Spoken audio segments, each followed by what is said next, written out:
Vice-Chancellor of University, Honorable Speaker and Honorable Members.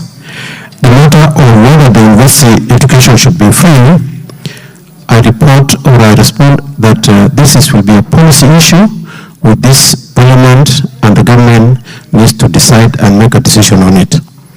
And I think with all the monies from CDF, and all the other supposed to go to students, if they can be consolidated, then the university and colleges, including TVET, can be made free. Thank you, Mr. Speaker. Okay, now let's take another round. Member for Gichugu, then followed by Rachel Nyamai, followed by Rindikiri, followed by Karole Omondi, followed by Mama Perez. Wewe umeuliza tayari? You can't have a second bite. Followed by Ngoja. Followed by Joro. Followed by Maklap. Speaker Utanisa. Maklap. Speaker is unfit. And then member for Aldai. Okay, let's start with us. Kishugu, one question. Thank you, Honorable Speaker. Kishumu. I think matters of education are matters of national importance, and that is why this particular issue of education was left at the national level. No preambles, just ask the question. Yes. There's what we call in government collective responsibility. This is just one department under the ministry. Why is the department which is handled by the PS before the House today not involving the other departments? The other department under the ministry is devolved at the constituency level, and they can be able to use that channel for communication through the CS. And also this house is also represented by members of parliament in 290 constituencies. Why are they not using the available channels that even as members of parliament use when we are also giving bursaries? I think... Order, Mshomba. Take your seat, Mama. Please protect me from this member who is harassing me. Okay, you will not be harassed when I'm here. Mr. Speaker, take your seat. Order, honorable members. You will not be harassed. Take your seat. He is not my boss. Why is he harassing me? Take your seat. Take your seat. Let's not have inside shows to such an important issue. Mr. Speaker, the point I'm making is that why is the department not using the available channels of collective responsibility in making that information available at the lowest level? Mr. Speaker, you've made your point. No, there is one point, Mr. Speaker. From the data that has been given by the PS, about 125,000 students will be joining university. That's correct? If I divide by 290 constituencies, that is only about 440 students per constituency. It is very easy to call all those students at one center and establish their needs, and also be able to have to apportion the money according to the needs of those children, instead of using scientific methods of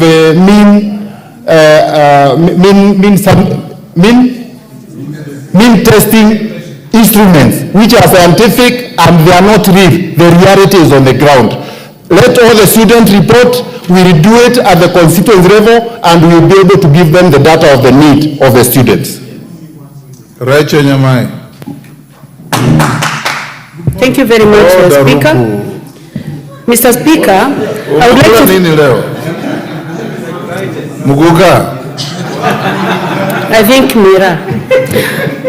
Mr. Speaker, thank you very much, because the resolutions that you have made this morning have already given us solutions. And I want to give you an example of this message that I have. There is an issue of the woman you met on Saturday, who has a balance in Ikanga Girls of 56,320. Are you going to clear this, or the student should go to university? I have responded, the student should go direct to university. So I would like to thank you very much for that.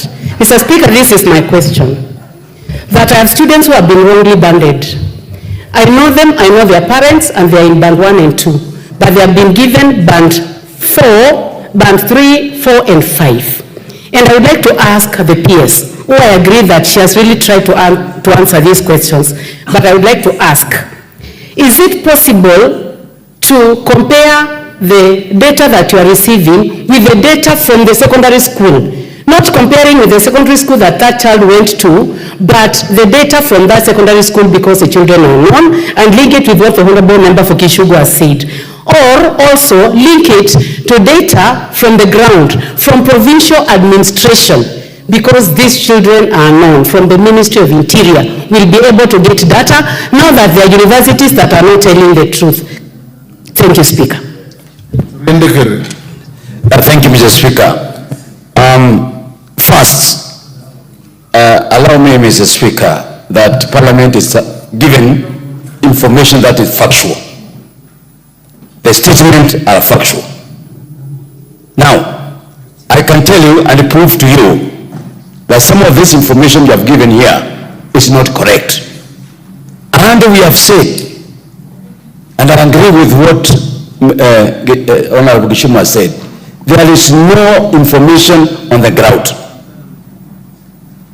I have and I engaged Madam PS, and you need to confirm, because I went to the ministry at the county level, I went to the sub-county, up to the constituency level. What you have written here is wrong. Please correct that impression that you have created. Number 2, Mr. Speaker, you need to convince us that this mean testing is correct. I would have expected you to come to Parliament with the data tabulated per region, per criteria that you have used to justify that the mean testing that you're using is correct.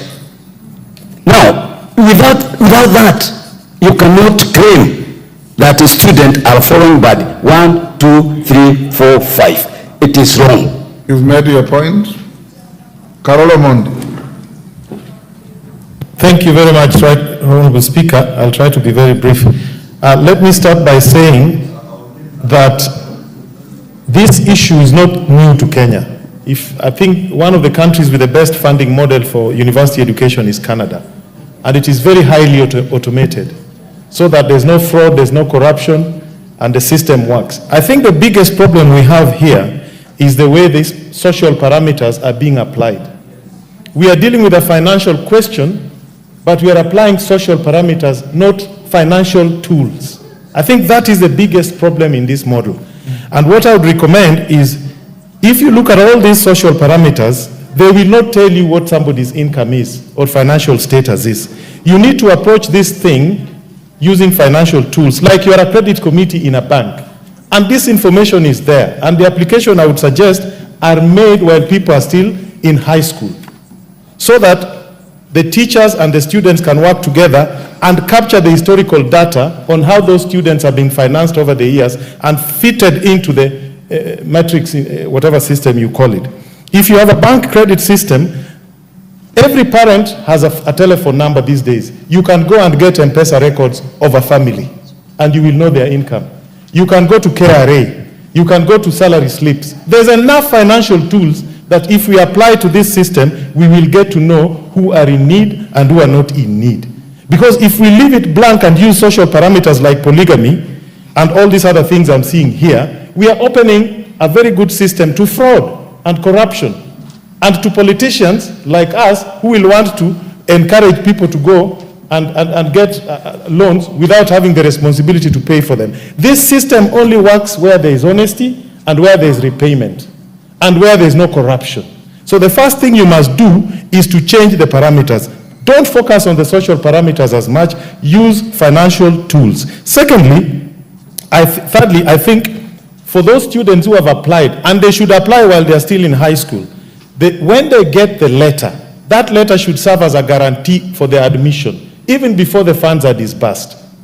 Then we will solve a lot of these other problems you see us having here. But otherwise, Mr. Speaker, social parameters, open to manipulation, open to corruption, we will kill a good idea. Start using financial tools in making analysis of who is in need. People will not go to the wrong banks if you act as a credit committee of a bank. And the information is there. Let nobody tell you there's no information. There's enough information. How much did you farm last time?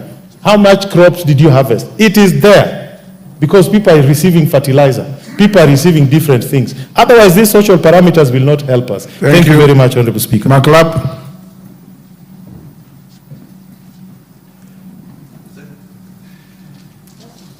Thank you, Mr. Speaker. All of them, you'll answer them together. Mr. Speaker, I'll be very brief and candid.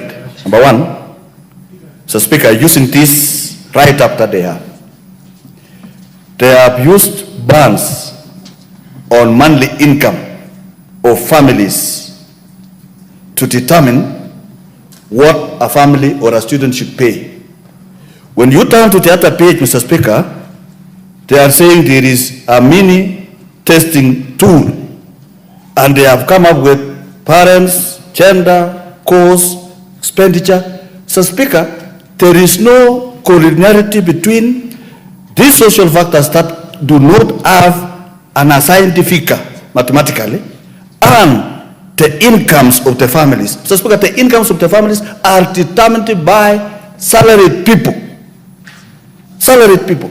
To determine these bands are determined by salaried people. But those who are not salaried, Mr. Speaker, are actually unique. It's unpredictable. So they are using an imagined constant as opposed to continuous variables that continue to affect income of families. So I will challenge that, Mr. Speaker. Two, I'll propose this, Mr. Speaker, and going to the last. I propose to the team that this thinking of funding of university is good, but requires refinery. Mr. Speaker, if you do 5% on cost over cost in university and allow the students pay the fees on 5% of the cost that they do as opposed to these funds, then you will have a graduated evenly funding, Mr. Speaker, that do not discriminate and based on what you earn, Mr. Speaker. And lastly, Mr. Speaker, is the parties. Mr. Speaker, the resolutions that we want to come to this house, because you have invited us to come to this house, not in vain, but to sort out a problem in Kenya. Mr. Speaker, resolution number one that you've said to come out very clearly this afternoon, Mr. Speaker, because the students are being admitted daily, is number one, the students do report to university and the university sort out the accommodation and the appeals and the applications when they are in the university unconditionally. Second, Mr. Speaker, that a degree, as you say, Mr. Speaker, of all certificates else, I am lucky because in the schools that I am called to release certificates, because I am aware, Mr. Speaker, of a circular from the Ministry of Education saying that all secondary schools to release certificates, and they are not doing it because of this communication. So, Mr. Speaker, that should communicate it throughout the Republic of Kenya. And finally, Mr. Speaker, the parties, the presidential party to funding of university education. So, Speaker, can we review this so that you include the members of this house, because this is where the rubber meets with the road. We know what is happening in Kenya. We don't want people to make decisions who are living in utopia. We are the people who meet with the customer daily basis, Mr. Speaker, and we have the best solution for education in Kenya, Mr. Speaker. I beg to raise my case, Mr. Speaker. Member for Aldai. Thank you, Mr. Speaker. I really raised my hand because I really wanted to bring out this point. You have now thank you, Mr. Speaker. This means testing instrument, I think, is now the biggest elephant in this room. It is bigger than everything else because the methodology or all these parameters they've set up are what is actually causing students to be placed in bands that they do not belong. I will take a student from the Nandi escarpment, where I come from, the lower hills of the escarpment, who has been called to Nairobi University. He has filled this form because when he tried filling, he came to a cyber near, maybe far away from his home, tried filling this despite the difficulties, filled this information, told you, and this information they come and check on whether you are marginalized. That particular kid is marginalized, but because our data here in Nairobi does not show that this kid who is living in an escarpment is marginalized, he will get a 0 or whatever rating that will get there, yet that kid for real is marginalized. You come to a child, maybe has both parents, but because the system says when you have both parents, maybe your rating goes down. When you have one parent, the rating goes up. There are even families where one parent or an orphan who were given inheritances that are better than situations where both parents exist. So if you look at the whole MTI tool that is being used, that is where the elephant in this room is. And therefore, and when you tell these students, come back for a review of your rating, they will still use the same tool to review the same student. So at the end of the day, it is a zero-sum game because this student will go to Nairobi University, comes from Aldai, go to Nairobi University. University of Nairobi. University of Nairobi, okay. Yes. The University of Nairobi. Yes. The University of Nairobi. And they are told, come back and review. The person seated at that desk reviewing does not understand the difficulties this child is coming from. And we're told, okay, so what do we want us to change here? The child changes 1, 2 things. They review the child from band 5 to band 4. Yet that child actually needs to be in band 1 because of the situation in which they are in. So my issue, Mr. Speaker, is that this particular banding and this particular review is the major elephant in the room, which is something that needs to be looked at. And I would like the suggestion that reviews of these students be done right at the location, at the village level, because we have not reached this level. We've not reached this level as a country to be able to band and review students like this, because even us as human beings, we don't give the correct data. And finally, Mr. Speaker, we have so many budgets all over, like the political parties fund. It can also be used and be taken to universities so that universities can get more funding for students to upgrade the facilities and all those kind of things. I thank you, Mr. Speaker. Let's have them answer that. And still, yes, what's your point of order, Wakili? Mr. Speaker, I think from what I've listened to all the members, I think we have reached a level whereby, Mr. Speaker, we have started repeating ourselves. I think, Mr. Speaker, it's high time you give directions. No, I'm not spoken. It's a high time, Mr. Speaker, you give directions. I think we have captured the elephant in the room, the MTI, the communication, the bundling together of the bursary. I think it's high time, Mr. Speaker, so at least again, we can be able to conclude. Kindly, Mr. Speaker, I request that you give directions. Thank you. This man is a very Mr. Speaker, I have a different point, please. I beg you. Just hold your horses, Mama. Thank you. Honorable. I didn't say ride your horses. Hold your horses. Honorable. Yes. Speaker. Some of them are overlapping. Yes. Like the issue raised by Rindikiri and Maklap is almost the same. So can you answer them quickly? Yes. I do one last round, then we adjourn. Honorable Speaker, thank you very much. I would like to respond to the issue raised by Honorable Rindikiri. I did communicate with him and provide the information that he requested for. That information was very useful to other members of Parliament as well.